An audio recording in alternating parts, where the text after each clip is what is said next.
Good morning to everyone. हम कमल नयन हैं। Welcome to Cams academia.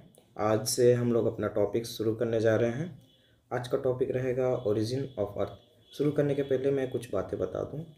अगर ये वीडियो देख रहे हैं तो कृपया करके आप कुर्सी टेबल पे बैठ जाएं, कमर सीधा करके, फिर एक कॉपी और पेन लेके नोट्स बनाएं। अगर नोट्स नहीं बनाते हैं तो कोई फ़ायदा नहीं है ये वीडियो देखने का। ये कॉमेडी मूवी भी नहीं है और ये रोमांस मूवी भी नहीं है। सो इस चीज़ को सीरियस लीजिए और चलिए शुरू करते हैं इस टॉपिक को, ज़्यादा घिसते हुए नहीं।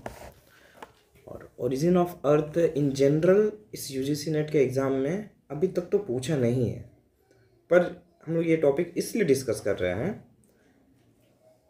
शुरुआत यहाँ से होती है, ओरिजिन ऑफ अर्थ से। सो शुरुआती दौर से अगर शुरू करेंगे तो आपको ज्योग्राफी समझ में आसानी से आएगी। इसके बाद हम लोग टाइम स्केल पढ़ेंगे ताकि पता चलेगा किस किस टाइम में क्या क्या हुआ है। इसलिए हम लोग एक छोटा सा टॉपिक, एक ब्रीफ इंट्रोडक्शन ले लेते हैं, ज़्यादा डिटेल में नहीं जाएंगे। एक पता होना चाहिए, हो सकता है इन फ्यूचर अगर सवाल पूछ दे तो आपको जवाब देने लायक होना चाहिए। सो ओरिजिन ऑफ अर्थ में क्या होती है, दो तरह के स्कॉलर्स हैं, दो तरह का कॉन्सेप्ट बन गई है। कुछ स्कॉलर्स ये कॉन्सेप्ट मानते हैं, कुछ स्कॉलर कुछ और कॉन्सेप्ट, मोनिस्टिक कॉन्सेप्ट। और दूसरा है आपका डुअलिस्टिक कॉन्सेप्ट, मोनिस्टिक कॉन्सेप्ट, और दूसरा है डुअलिस्टिक कॉन्सेप्ट। तो ये दोनों का हम डिफरेंस समझेंगे, दोनों है क्या।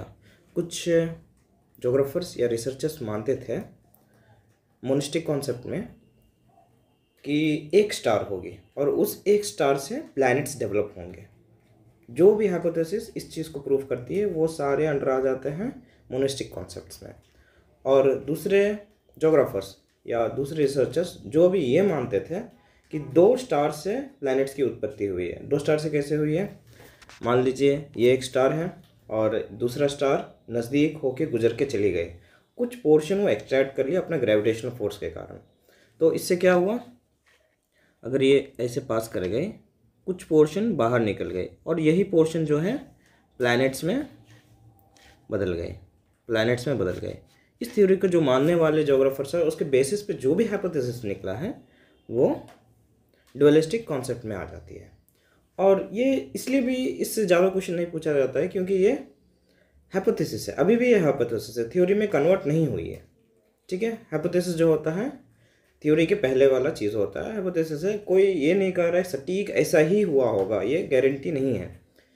सो इसीलिए इससे ज़्यादा क्वेश्चन नहीं है। हम लोग देखेंगे मोनिस्टिक कॉन्सेप्ट में क्या क्या आता है और डुअलिस्टिक कॉन्सेप्ट में कौन कौन से हाइपोथेसिस आते हैं, और इम्पोर्टेंट क्या है इसमें कि कौन मोनिस्टिक कॉन्सेप्ट है कौन सा डुअलिस्टिक कॉन्सेप्ट है, ये पता होना चाहिए। दूसरी चीज़, कौन सा कॉन्सेप्ट कौन सा हाइपोथेसिस कब दिया था, टाइम याद रहना चाहिए, और कौन दिए थे।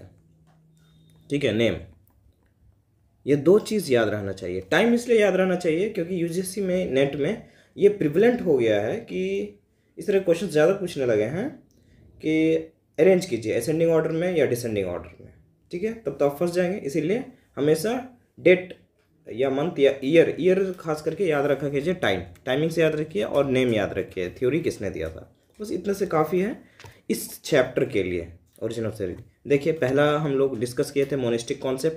इसमें पहला है कोमेट हाइपोथेसिस, जो कि 1749 में कास्ट दे बफून ने दिया था। दूसरा है आपका गैसियस हाइपोथेसिस थ्योरी, जो कि रिप्रिंट हुई थी 1755 ने इमैनुअल कांट के द्वारा।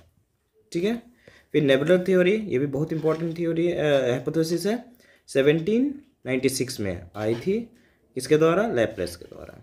फिर मेटेओरिक हाइपोथेसिस, जो कि लेशियर के द्वारा दी गई थी 1919 में। ये डेट और ये किसने दिया है और ये थ्योरी किसने दिया है, ये चीज़ याद होनी चाहिए। ये बस 2-4 बार रिवीजन कर लेंगे, आपको याद हो जाएगा। और इसी वीडियो के नीचे ना क्वेश्चंस होंगे, वो क्वेश्चंस को प्रैक्टिस कर लीजिएगा तो ऑलरेडी रिकॉल होते रहेंगे। ठीक है, जब भी लगे कि आप ये भूल रहे हैं, आप रिकॉल होते जाएंगे। और अपने कॉपी में लिखिए, इस तरह से लिखिए, दो कॉन्सेप्ट है, दोनों में एक मोनिस्टिक है एक डुअलिस्टिक है, और सब ऑथर्स का नाम लिखिए, कौन सा हाइपोथेसिस दिए हैं वो लिखिए, उसका डेट लिखिए, उसका टाइम लिखिए इन शॉर्ट में। ठीक है, लिखना ज़रूरी है। अगर आप नहीं लिखेंगे वो याद नहीं रहेगा और नोट्स भी इधर उधर हो जाएगा। और पीडीएफ से पढ़ाई नहीं होती है, आपको अपना नोट्स बनाना होगा हर एक टॉपिक का। आप नोट्स कैसे बनाएंगे, आप अलग से एक वाइट पेज वाली बुक लेंगे या रूल वाली, कोई दिक्कत नहीं है। उसमें से सबसे पहला इंडेक्स बनाएंगे, टॉपिक लिखेंगे, ओरिजिन या जो भी आप टॉपिक पढ़ रहे हैं उसका पेज नंबर लिख देंगे, कहाँ पे कर रहे हैं, ठीक है। इससे आपको नेविगेशन में आसानी हो जाएगी। और क्विक नोट्स रहेगा तो एग्ज़ाम के लास्ट टाइम में बहुत इंपॉर्टेंट होती है ये। लास्ट के एक सप्ताह में रिवीजन करने में एक नज़र में आपका ये सारी चीज़ रिवीजन हो जाएगी। और अगला क्लास करने के पहले आपको ये सारे चीज़ रिवीजन करने हैं और सारी चीज़ याद रखना है, उसके बाद अगला क्लास कीजिएगा। क्योंकि इससे क्या होगा, जितने बार अगला क्लास करेंगे उतने बार रिविजन्स होंगे, आपको उतना आसानी से दिमाग में बैठ जाएगा। जैसे क्वेश्चन आएगा वैसे आप आंसर डाल देंगे। तो ये ट्रिक होता है, रिवीजन भी आसानी से हो गया और ज़्यादा समय भी नहीं लगा। सीओ अब जाते हैं डुअलिस्टिक कॉन्सेप्ट में। डुअलिस्टिक कॉन्सेप्ट में बहुत सारे हाइपोथेसिस है। पहला है प्लैनेटिज्मल हाइपोथेसिस, जो कि दिया गया है चैम्बरलिन और मोल्टन 1905 में। टाइडल हाइपोथेसिस उसके बाद आता है, ये one of the important hypothesis है। 1919 में जेम्स जीन्स ने दिया था, उसके बाद जेफरी सर ने दिया था 1929 में एमेंड करके, कुछ हाइपोथेसिस में एमेंड करके फिर 1929 में दिया था। फिर बाइनरी स्टार हाइपोथेसिस आ जाती है H.N. रसल के द्वारा। उसके बाद फ्यूजन थ्योरी, ये रसन के द्वारा। नोवा हाइपोथेसिस फ्रेड होले एंड लिटलटॉन 1939 में। ऑलराइट, उसके बाद आ जाती है आपकी इंटरस्टेलर डस्ट हाइपोथेसिस, ऑटो किमिड में 1943 में। One of the important theory है इंटरस्टेलर डस्ट हाइपोथेसिस।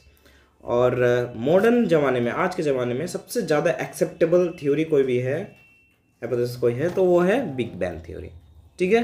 ये बहुत ही इंपॉर्टेंट है, ये आपको पता होना चाहिए। इन जनरल भी कंपटीशन में पूछा जाता है बिग बैंग थ्योरी कब आया था, कौन दिए थे। 1927 में जॉर्ज लेमेत्रे ने दिया था। ये चीज़ आपको याद रहना चाहिए। ये सारी चीज़ आप नोट में लिखिए।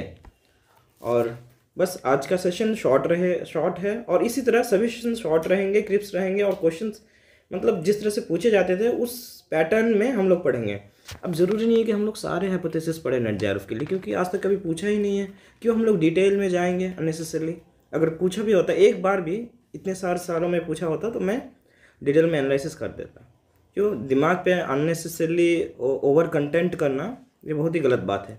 और आप ऐप में MCQs हम लोग के प्रैक्टिस कर सकते हैं ताकि आसानी से मेमोराइज कर लें, रिवाइज कर लें क्विकली, ठीक है। Thank you very much. Let us and this class with this note.